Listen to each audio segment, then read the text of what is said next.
SUV っては割とカクカクしかじかっていうかさ、は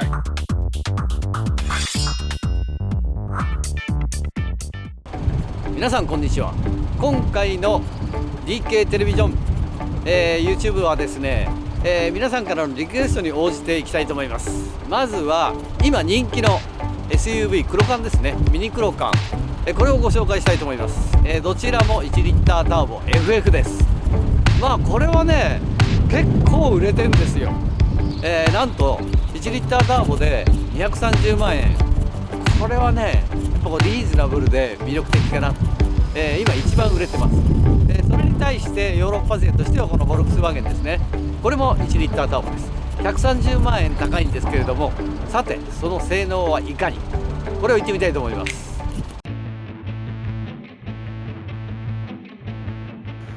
その一番、もちろんそのハイオクとレギュラーの違いもあるんですが、先ほどお話しさせていただいたようにミッションが CVT と、DSG、はい、デュアルクラッチですね。ヨーロッパダブルクラッチ多いよね。はい、圧倒的にそうだよね。デュアルクラッチですね。 CVT はほとんどないと。日本だけでしょ、はい、日本だけです、ね、CVT って日本だけだよね、やっぱり踏んでからのブリが動く、タイムラグがやっぱヨーロッパの人は嫌がりますね、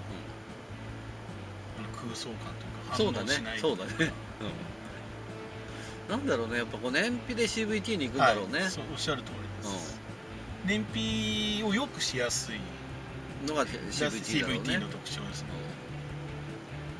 だいぶ最近の CVT は良くなってはきてるんですけど、出始めた頃の CVT はひどかったよ。あれはなんだこれみたいなさ、あれは本当もう昔の最悪ですねなんだこれみたいなさ。いやだって出始めの頃の CVT ってさ、もうただうわーってうなってるだけで、これいつシフトアップすんのみたいなさ、壊れてんじゃねみたいな、それで売ってたからね。そうです。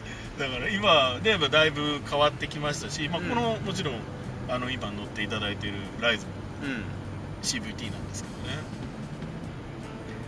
だからターボエンジンと CVT っていう組み合わせももちろんホンダもジェイドとかもあるよね、ありますけど、それもどうなのかなって感じも気にはなりますよね、やっぱり。いやこの大きさはやっぱいいな。そのじゃあ何がいいのってね、皆さん思うと思うんだけど、やっぱりそのいいなっていうのは、この大きさって女の子でも免許取り立てでも分かる大きさなんだよね。その角が、前も後ろも、ボディがつかみやすい。そう、でこの形もあると思うんだよ、ね。やっぱり SUV っては割とカクカクしかじかっていうかさ、だから分かりやすい、初心者でも分かりやすいっていうさ、安心感があると思う。この大きさは本当なんか安心感が分かる。トルクもあるね。これ1リッターすごいね、バカにできないねいやこれは大したもんだよこれ。パワーのフィールも悪くないですか？悪くない、全然。これ全然トルクあるよこれ。で知らない人だったらこれ2リッターかなっていうぐらいのトルクはあるよ。これは大したもんだ。レスポンスもそんなに悪くない？悪くはない。それはスポーツ系に比べたら多少遅れるよ。アクセル踏んでからちゃんと加速していくってまでに多少のタイムラグはあるよ、それは。だけどそのスポーツ志向の車じゃないからね。ファミリーカーとしてそんなアクセルにリニアに反応する車は求めないからさ一般の人が乗る車でそんなにリニアに反応しちゃうと怖いですよね。ギクシャクしちゃうわけですし、アクセルの踏み方が上手な皆さん上手いわけではないんで、と思うよ。これぐらいのちょっとなだらかなラグというか、タイミングがある方が逆に一般の人には運転しやすいかもしれないです。と思うな。サスペンションも硬くもなく柔らかくもなくしっとりしてるしね。これはこれで俺いいと思うな。230万でこの仕上がりはいいよいや本当に本当に値段とさ、はい、その車の作り込みってすごく俺は重要だと思う。おっしゃる通りですね。風強いガンガン来てますね。ガンガン吹いてます。風強い。やっぱこう背の高い車ってのは風に弱いね。そうですね、しかもこれ幅がないじゃないですか。ない、幅がない。これ軽とかの背の高いやつだともっと揺れますから、ね、来るそういうふうにこう風なんか横風を考えると3ナンバーの方がしっかりしてるよそうですね。はい。いやだけど1リッターって考えたら1リッターターボのこれは立派だと思うな。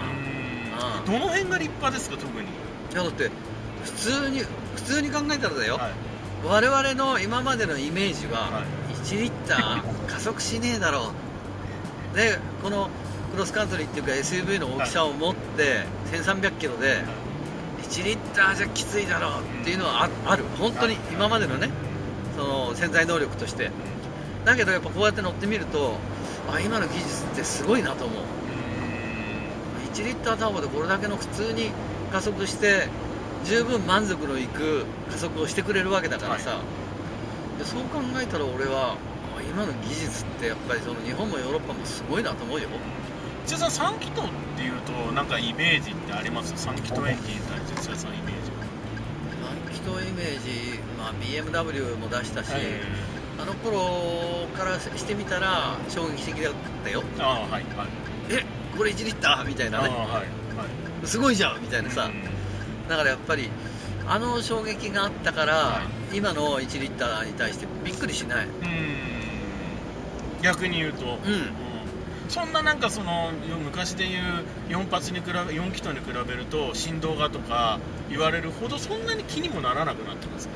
なんないよね。だって本当にさ、昔はその1リッター3気筒なんて言ったら軽に毛が生えたようなもんでしょっていう考え方よ、ね、660cc にそこから 999cc になっただけでこんなにトルク出ちゃうのっていうそのびっくり感はあるよ、だって通常考えたらこの車重で1リッターはないだろうっていうのが今までの我々の考え方、だけどそれをさ普通に何の気にもなんない加速をしてくれるわけじゃん。